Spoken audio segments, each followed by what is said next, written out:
इसकी नीड क्या है कि रियल नंबर हमारे पास 1 2 3 4 जो वहां पे वो जो नंबर्स नहीं थे उनके लिए हमने अलग डायमेंशन बोला कि ये अलग डायमेंशन में रहते हैं ये सारे नंबर्स जो आई से स्टार्ट होते हैं, i 2i 3i 4i, ऐसे आई की डायमेंशन है, अलग डायमेंशन जो जिसे इमेजनरी एक्सिस कहते हैं। इसको मैं आपको एनकरेज करूंगा कि इसको फोर्थ डायमेंशन के रूप में सोचिए। मैं आपको एनकरेज करूंगा क्यों, क्योंकि हम स्पेशल रिलेटिविटी में जो बातें करेंगे कुछ बहुत हेवी टाइप, वो उसमें ये फोर्थ डायमेंशन यूज किया जाता है टाइम के लिए।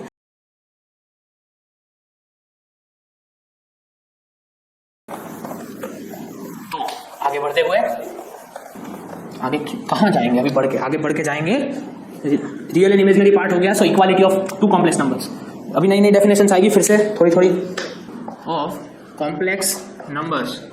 अभी मैं इसको और शॉर्ट कर रहा हूँ, COM नंबर लिख रहा हूँ, complex numbers. If Z1 equal to Z2 then Z1 is X1 plus IY1 and Z2 is X2 plus IY2। ये दोनों कॉम्प्लेक्स नंबर्स हैं और अगर ये दोनों इक्वल है तो ये इक्वल हुआ, इसका मतलब रियल पार्ट के साथ और इमेजिनरी पार्ट के साथ इक्वल है। तभी हम अगर दो नंबर में रियल पार्ट के साथ और इमेजिनरी पार्ट के साथ इक्वल है तभी हम उस नंबर्स को इक्वल बोलेंगे। डेफिनेशन 2 है sum of complex numbers. Sum of complex numbers क्या कहता है, अगर Z1 एक कॉम्प्लेक्स नंबर है X1 plus IY1 and Z2, ये सब हमें पता है, X2 प्लस IY2, तो Z1 प्लस Z2 कैसे होगा, वो होगा X1 plus X2 plus IY1 plus Y2, ये ऐसे होगा। या फिर इसको ऑर्डर्ड पेयर नोटेशन में लिखे तो X1 plus X2 Y1 plus Y2 होगा। ये ऑर्डर्ड पेयर नोटेशन में है, इसमें कुछ नया नहीं किया मैंने, पर हम आई वाला नोटेशन ही यूज करेंगे, तो इसको ज़्यादा तवज्जो देने की जरूरत नहीं है।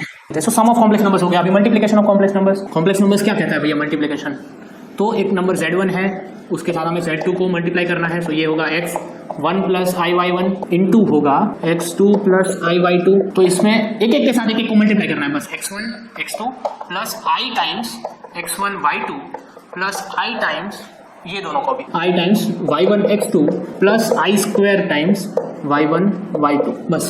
तो अभी इसमें I स्क्वायर की जगह -1 लिखेंगे तो हमारे पास आ जाएगा रियल पार्ट को, फिर ये -1 आ जाएगा तो ये भी रियल पार्ट हो जाएगा, ये भी रियल पार्ट, तो इन दोनों को इकट्ठा कर लो, Y1 Y2 plus I times X1 Y2 minus X2 Y1 plus X2 Y1, ये हो जाएगा रियल नंबर का मल्टीप्लिकेशन Z1 Z2। अभी ये कुछ याद रखने का ये फॉर्मूला कौन याद रखेगा भाई, अगर मतलब आपको बहुत ही ज़्यादा याद रखने का मन करता है, आपको ऐसा लगता है कि भाई मुझे सब कुछ याद ही करना है तो करो याद, वरना फालतू फॉर्मूला है इसको याद क्यों करें, ऐसा जब हम कर सकते हैं हर बार। तो जो भी अभी हम डिस्कशन करेंगे उसमें Z equal to X plus IY use करेंगे, और इसके साथ साथ जो X और Y है वो रियल नंबर से हमें ध्यान में रहना चाहिए, X1 Y1 या फिर X2 Y2 जो भी है आर रियल नंबर्स। बस I जो है वही कुछ काम नया करता है। वो क्या काम करता है वैसे, वो क्या काम करता है उसको और एक तीसरे तरीके से देखते हैं। हमने अभी तो बहुत ही सारा देख लिया है, पर और एक तरीका देखते हैं कि I करता क्या है। I क्या करता है कि हम अगर एक नंबर की बात करें 2 + 3i, ऐसा एक कॉम्प्लेक्स नंबर है, इसको हम कॉम्प्लेक्स प्लेन, जिसको कई बार ना Z प्लेन कहते हैं, सो यहाँ पे लिख लीजिए complex plane equal to Z plane. So 2 + 3i क्या काम करेगा I वहां पे, तो I ये करेगा कि हम पहले रियल एक्सिस 0 से हर बार स्टार्ट करना है चलना, हम रियल एक्सिस पे 2 डिस्टेंस चलेंगे, 1 और 2 यहाँ तक चलेंगे, फिर बस वहां रुक गए। अभी नेक्स्ट नंबर आया वो है 3i, तो जैसे ही I आता है ना तो मैं इधर चल रहा हूँ, I का मतलब है लेफ्ट साइड टर्न। जैसे ही आप चले जा रहे हो, एक I आया, लेफ्ट साइड चल मुड़ जाओ और फिर 3 स्टेप चलो, 1 2 और 3, तो ये यहाँ पे आएगा 2 + 3i, यहाँ पे आएगा 2 + 3। I का मतलब वही है जो यहाँ पे I कैप होता और यहाँ पे J कैप होता, तो वही मतलब है। बस I है वो कोई भी चीज को 90 डिग्री रोटेट करता है। और ये याद रह गया ना यहाँ पे, तो हम जब सर्किट्स पढ़ेंगे उसमें, आपने 11th-12th में भी वही सर्किट्स पढ़ी होगी, LCR सर्किट्स, वहाँ पे जब I आता है तो उसका मतलब क्या होता है आपको रियलाइज हो जाएगा। I का मतलब है 90 डिग्री फेज शिफ्ट या फिर एंगल शिफ्ट, 90 डिग्री का एंगल चेंज होता है। इधर जा रहा था 90 डिग्री मुड़ के ऊपर गया, तो I का मतलब है 90 डिग्री किसी चीज का एंगल चेंज करना हो तो उसको I से मल्टीप्लाई करेंगे। जैसे हमारे पास 3 डायमेंशन है XYZ, चौथा डायमेंशन चाहिए जो इन तीनों से 90 डिग्री के एंगल पे हो, जो कि हमें नहीं दिखता यहाँ पे, 3 डायमेंशन ही दिखते हैं हमें, पर चौथा डायमेंशन चाहिए जो थियोरेटिकली इन तीनों से 90 डिग्री अवे हो, तो वो डायमेंशन कौन सा होगा, वो होगा ICT माइनस ICT जो टाइम का है, ICT डायमेंशन, जिसको हम स्पेशल थियरी ऑफ रिलेटिविटी में डीप में पढ़ेंगे। अभी नहीं समझ आ रहा है कोई बात नहीं। सो वो ICT, CT मतलब C मतलब स्पीड ऑफ लाइट है और T मतलब time, so speed into time मतलब कोई डिस्टेंस हुआ, और उस डिस्टेंस को हम I से मल्टीप्लाई करते हैं जब -I से, तो वो 90 डिग्री अवे होता है बाकी के तीनों कोऑर्डिनेट से। वो XYZ तो अपने आप में एक दूसरे से 90 है, और चौथे कोऑर्डिनेट सिस्टम में 4 कोऑर्डिनेट अगर चाहिए तो चौथा भी इन तीनों से अगर 90 डिग्री दूर हो तो कैसा दिखे, वो दिखे -ICT, ऐसा है। समझ गए आप? सो प्रॉपर्टीज क्या है? प्रॉपर्टी 1, अब काली पेन का यूज करेंगे, कम्यूटेटिविटी। कम्यूटेटिविटी क्या कहती है भैया कि Z1 और Z2 को ऐड करो वही है Z2 और Z1 को ऐड करो, और दूसरा Z1 इंटू Z2 करो वही है Z2 इंटू Z1 करो। इसको आप प्रूव कर सकते हो, पर ऐसा होता है, मान लो अभी के लिए प्रूव कर सकते हो, इसको कुछ है नहीं भाई, इसकी जगह x प्लस आई वाई लिखो, x2 प्लस आई वाई 2 लिखो, x1 प्लस आई 1 लिखो, ऐड करो, फिर इधर का वाला करो, LHS equal to RHS prove करो, फालतू फालतू उसमें भी करो, पर नहीं करना हमें। तो मतलब इसमें कम्यूटिविटी का मतलब कम्यूटेशन होता है, इसमें कम्यूटेशन होता है कि पहले इसको करो उसको करो, 1 + 2 = 2 + 1 टाइप। तो मैं ऐसा स्टेटमेंट बोलूँ कि जैसा रियल नंबर में होता है वैसा कॉम्प्लेक्स नंबर में होता है, तो वो सही रहेगा क्या? वो सही नहीं रहेगा, क्योंकि जैसा रियल नंबर में होता है वैसा कॉम्प्लेक्स नंबर में होता है, दैट इज नॉट करेक्ट। जैसा कॉम्प्लेक्स नंबर में होता है वैसा रियल नंबर में होता है। आप बोलो कि भाई मेरे पापा मेरे पे गए हैं, that is not a correct way to talk about it. Correct way is मैं अपने पापा पे गया हूँ, so it is like that. समझ गए? Second, what is second? Associativity. आप एसोसिएट कर सकते हो किसी के भी साथ, Z1 + Z2, इन दोनों ने एसोसिएशन किया और Z3 को बाहर रखा, या फिर Z1 को बाहर रखो और Z2 और Z3 अपना एसोसिएशन बना ले, चलेगा। वैसा ही मल्टीप्लिकेशन में Z1 ने बाहर रखा गया, Z1 को, और Z2 Z3 ने अपना एसोसिएशन बनाया, वैसे Z1 और Z2 ने अपना एसोसिएशन बनाया और Z3 को बाहर रखा, चलेगा। Third property is distribution. Distribution क्या कहता है कि भाई एक Z3 है, इधर Z1 और Z2 ने अपना एसोसिएशन बनाया हुआ था, इससे मल्टीप्लाई होने आया, तो Z1 Z3 + Z2 Z3। समझ गए? हाँ। और अभी मस्त मजेदार चीज, फोर्थ, Z कोई भी कॉम्प्लेक्स नंबर है उसमें 0 को ऐड करो तो वो Z ही रहेगा, और Z कोई कॉम्प्लेक्स नंबर है उसको 1 से मल्टीप्लाई करो तो Z ही रहेगा। सो 0 is equal to additive identity and 1 equal to multiplicative identity। Multiplicative identity, यहाँ तक समझ में आया कि 0 है वो एडिटिव आइडेंटिटी है, ये मल्टीप्लिकेटिव आइडेंटिटी है। Z + 0 = Z होगा, मतलब किसी भी कॉम्प्लेक्स नंबर में 0 ऐड करो सेम कॉम्प्लेक्स नंबर रहेगा, 1 मल्टीप्लाई करो तो भी सेम कॉम्प्लेक्स नंबर ही रहेगा। सो ये ही एडिटिव आइडेंटिटी और मल्टीप्लिकेटिव आइडेंटिटी यूज होते हैं किधर? उधर अपने रियल नंबर में। सो यही है एडिटिव आइडेंटिटी और मल्टीप्लिकेटिव आइडेंटिटी का मतलब क्या है कि वो वापस आना, अपनी आइडेंटिटी वो छोड़ता नहीं है। जैसे इसको 0 को ऐड करो अपनी आइडेंटिटी वापस पा लेता है, गंगाधरी शक्तिमान है, शक्तिमान को पता चल जाता है। हाँ, तो अभी एडिटिव एंड मल्टीप्लिकेटिव इनवर्सेस, कोई भी एक नंबर Z है उसमें एक नंबर -Z अगर आप ऐड करते हो तो आंसर आता है एडिटिव आइडेंटिटी। तो -Z क्या है? वो है -x - iy, ऐसा नंबर है जिसे हम कहते हैं एडिटिव इनवर्स। और दूसरा है Z ऐसा नंबर है जिसके साथ Z इनवर्स को मल्टीप्लाई करो तो आंसर 1 आता है, जो कि मल्टीप्लिकेटिव आइडेंटिटी है। तो Z इनवर्स को कहते हैं मल्टीप्लिकेटिव इनवर्स, जो कि डिफाइन होता है ऐसे। इसको हम डिराइव करेंगे, डरना नहीं अभी इससे। पर यहाँ पे कंडीशन है कि अगर Z ≠ 0 है तभी ये काम का है Z इनवर्स, वरना 1/Z, Z इनवर्स मतलब 1/Z, तो वो लोचा हो जाएगा। ऐसा कैसे हुआ? इसके लिए एक छोटा सा रूल है, complex numbers stay in numerator. Numerator को NR लिखेंगे अपन, किसी से डिवाइड किया हो कॉम्प्लेक्स नंबर तो वो वापस ऊपर ही उसको किसी भी तरह भेजना है। ऊपर कैसे भेजेंगे वो थोड़ी देर में देखेंगे, वो चीज़ डिफाइन करी है। उससे पहले सब्ट्रैक्शन और डिवीजन की बातें कर लेते हैं। सब्ट्रैक्शन और डिवीजन की मतलब कि हाँ, तो ये कौन सा था? 5th था। 6th, यहाँ पे एक मतलब 2 लाइन की जगह छोड़ दीजिए, यहाँ पे 2-3 लाइन की जगह खाली रखिए, उधर हम काम करेंगे। बट 6th क्या है? 6th है सब्ट्रैक्शन एंड डिवीजन। सो ये Z1 है एक नंबर, दूसरा Z2 है, इनको सब्ट्रैक्ट करना है तो वेक्टर्स की तरह नेगेटिव को दूसरे के नेगेटिव को ऐड करो और दोनों को डिवाइड करना है। तो Z1 से Z2 का इनवर्स है वो मल्टीप्लाई करो, जहाँ पे Z2 है वो 0 नहीं होना चाहिए, ऐसा यहाँ तक। और एक और बात है, it satisfies binomial distribution like real numbers, मतलब कि Z1 + Z2 की पावर n होगी वो सिग्मा k = 1 to n है, 0 to n है, 0 to n होता है नॉर्मली। हाँ, 0 to n है, NCK Z1 raised to n - k, Z2 raised to k, where n = 1 2 3 up to n real number. और k जो है ये NCK तो हमें पता है क्या है। NCK क्या है? NCK है वो n factorial upon k factorial n - k factorial, जहाँ पे k भी 0 से स्टार्ट होके 1 2 अप टू जैसे यहाँ पे जाता है वैसे ही जाता है। सो NCK भी हमें पता है। सो इट जो कॉम्प्लेक्स नंबर्स है, देखो ये हमने सब्ट्रैक्शन डिवीजन की बात करी, यहाँ पे आते हैं अभी थोड़ी देर में।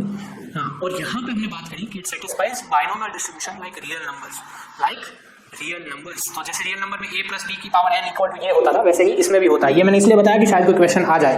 ये प्रश्न है कि यहाँ पे एक मैं वेक्टर ड्रॉ करूँ, वेक्टर कॉम्प्लेक्स प्लेन में भी बनेंगे, जैसे रियल प्लेन में वेक्टर्स बनते हैं वैसे कॉम्प्लेक्स प्लेन में भी वेक्टर बनेंगे।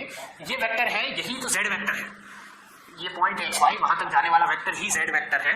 तो वो Z जो नंबर है यहाँ से 0 से यहाँ तक का डिस्टेंस कितना होगा या फिर z वेक्टर की लेंथ कितनी होगी वो देखना है।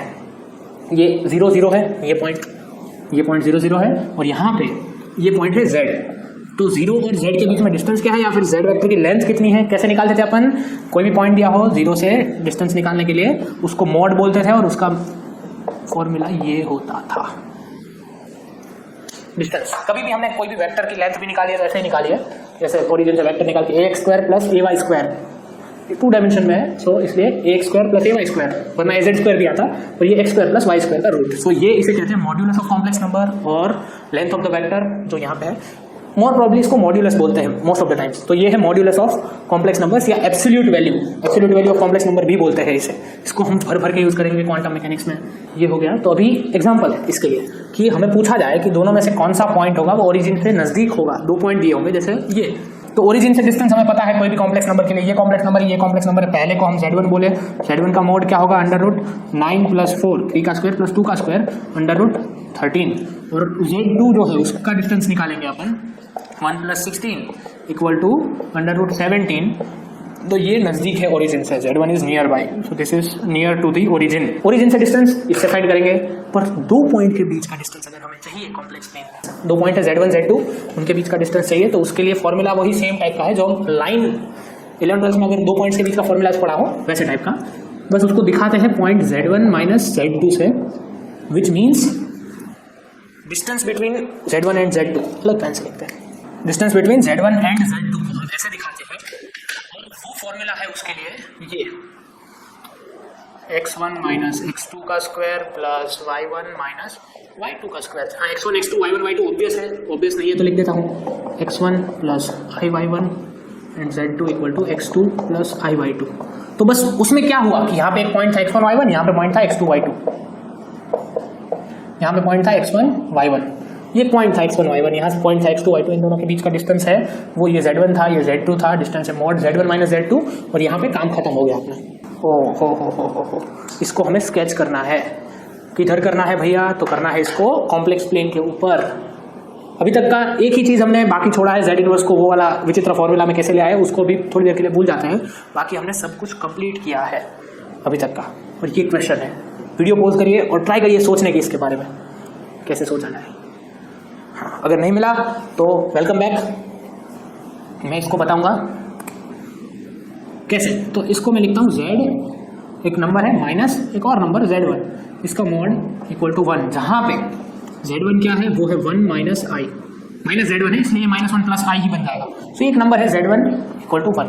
अभी देखो ये क्या कहना चाहता है, ये इक्वेशन क्या कहना चाहता है कि z और z1 2 पॉइंट्स है, इन दोनों के बीच का डिस्टेंस जो है वो क्या हो रहा है?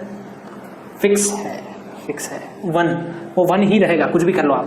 तो z ऐसा सेट ऑफ पॉइंट्स है, हमें z को ही प्लॉट करना है, तो z ऐसे सेट ऑफ पॉइंट्स हैं जो जिसका z1 से मतलब कि ये पॉइंट से डिस्टेंस जो है वो कांस्टेंट ही रहेगा, और वो डिस्टेंस कांस्टेंट मतलब कितना है?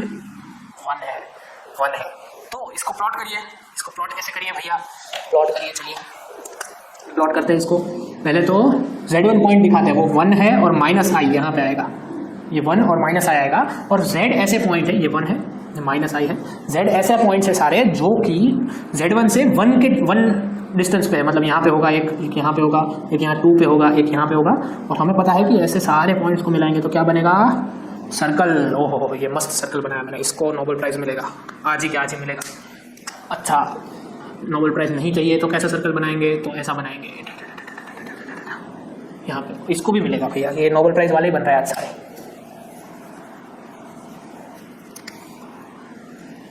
सारे सर्कल नोबेल प्राइज़ वाले हैं, नोबेल प्राइज़ मिलेगा तो हम ले लेंगे 10, कोई बात नहीं, पर हमें पता होना चाहिए इसका सेंटर क्या है? 1 - 1, ये पॉइंट है 1 0, और ये पॉइंट है कौन सा? ये इमेजिनरी एक्सिस है और ये है रियल एक्सिस, ये पॉइंट है 0 - 1, मतलब कि -i यहाँ पे दिखेगा ना, तो 0 - 1, तो ये सर्कल बनेगा। इसका फॉर्मूला, इस क्वेश्चन का आंसर, इसका स्केच जो है वो ऐसा बनेगा। चलिए, इसके ऊपर से एक बात याद आती है, क्या आती है? एक बात मस्त याद आती है इसके ऊपर से कि जब कभी भी हमें z - z0 = कोई कांस्टेंट नंबर दिया हो, so that represents a circle. कभी भी 2 पॉइंट के बीच का डिस्टेंस सेम किसमें रहता है? वो रेडियस के जितना होगा तभी ना सर्कल में, वो डिस्टेंस ही रेडियस के जितना होगा, यहाँ पे डिस्टेंस जो है वो रेडियस के जितना होगा। So important point to write is कि ये है circle in complex plane with radius r। चलिए क्वेश्चन 2 देखते हैं। क्वेश्चन 2 क्या कहता है भैया? क्वेश्चन 2 कहता है कि z plus I is less than और इक्वल टू 3। हो इसी का सेकंड पार्ट है, z प्लस आई लेस देन और इक्वल टू 3। इसका मतलब क्या है? इसको हम तोड़ सकते हैं, z minus z1 is less than और इक्वल टू 3, जहाँ पे z1 क्या है? z1 है माइनस आई। तो इसको प्लॉट किया जाए, माइनस आई सेंटर वाला, ये माइनस आई है सेंटर में, और 3 रेडियस वाला, यहाँ पे इक्वल टू भी है और लेस देन भी है। तो पहले तो इक्वल टू को देखते हैं। इक्वल टू क्या है? 3 रेडियस वाला, मतलब यहाँ पे 2 तक जाएगा, ये 2 है, यहाँ तक जाके ऐसे बड़ा सा सर्कल बनेगा। ये यार आज नोबेल प्राइज पक्का है सर्कल के मामले में। चलो पहले सर्कल ड्रॉ करते हैं, बाद में पॉइंट्स डालेंगे इस पर। अरे वाह, अब नहीं मिलेगा नोबेल प्राइज। क्या किया मैंने? पॉइंट्स गलत डाल दिया। बढ़िया, पॉइंट्स गलत डाल दिए। बताओ क्या होगा इस देश का मेरे साथ? ये सेंटर है, ये पॉइंट्स है सारे सर्कल के ऊपर के। रेडियस ये है -0 -1, यहाँ पे 2 तक जाएगा, 0 2 तक, क्योंकि 3 है। और हमें बोला गया कि इक्वल टू वाली सरफेस भी है और लेस देन वाली सरफेस भी है, मतलब उन दोनों के बीच का डिस्टेंस इक्वल टू भी हो सकता है। ये सर्कल भी होगा और ये अंदर का पार्ट भी होगा, कि उससे कम डिस्टेंस भी चलेगा। ऐसे सारे पॉइंट्स z हमें चाहिए, उसे प्लॉट कर दिया हमने। क्वेश्चन है थर्ड, स्केच करने के बारे में, कि z minus 4i plus z plus 4i equal to 10। हाँ, ये कौन सा चीज है भैया? का है ये का है? तो मैंने 11th-12th में एक आकृति देखी थी। इलिप्स ड्रॉ करने का मेथड क्या है? इलिप्स ड्रॉ करने का मेथड है कि आप 2 पॉइंट्स लो, उनके बीच में एक रस्सी लगाओ, वो रस्सी की लेंथ जो भी होगी, वहां पे वो रस्सी से थोड़ी सी ऐसे ढीली टाइप की रस्सी लगाओ, बाद में उस रस्सी को ऐसे करके उसमें यहाँ पे पेंसिल डाल दो 2 पॉइंट्स के बीच में, और वो पेंसिल को ऐसे ऐसे घुमाओगे ना, ऐसे घूमेगी वो पेंसिल, तो जो बनेगा वो होगा इलिप्स। वो होगा इलिप्स। ये दोनों उसके होंगे सेंटर। तो इलिप्स में क्या होता है? ये दोनों सेंटर है, मान लो कि a0 -a0 और a0 इसका सेंटर है। तो ये डिस्टेंस प्लस ये डिस्टेंस, इसको हम x1 बोलते हैं, इसको x2 बोलते हैं। पेंसिल वाला जो ये डिस्टेंस है प्लस ये डिस्टेंस, ये हर बार कांस्टेंट रहेगा। So x1 plus x2 equal to constant, क्योंकि ये लेंथ है। x1 प्लस x2 क्या है? वो रस्सी की लेंथ है जो हमने बीच में डाली है, वो हर बार कांस्टेंट रहेगी। तो कभी भी आप ऐसा इक्वेशन देखो, x1 plus x2 equal to constant, वो किसका इक्वेशन होगा? इलिप्स का इक्वेशन होगा कभी भी। तो यहाँ पे देखो, तो एक डिस्टेंस प्लस दूसरा distance equal to constant. z जो है वो -4i से डिस्टेंस और z का प्लस 4i से डिस्टेंस इक्वल टू कांस्टेंट, मतलब रस्सी की लेंथ जो कि 10 है इस केस में। तो किसका इक्वेशन हुआ? इलिप्स का। इसको स्केच कैसे करेंगे? ऐसे बनेगा इलिप्स, जहाँ पे ये +4i है, ये -4i है, और ये दोनों के बीच लाइन जाती हुई, ये यहाँ पे रियल एक्सिस है, ये इमेजिनरी एक्सिस है।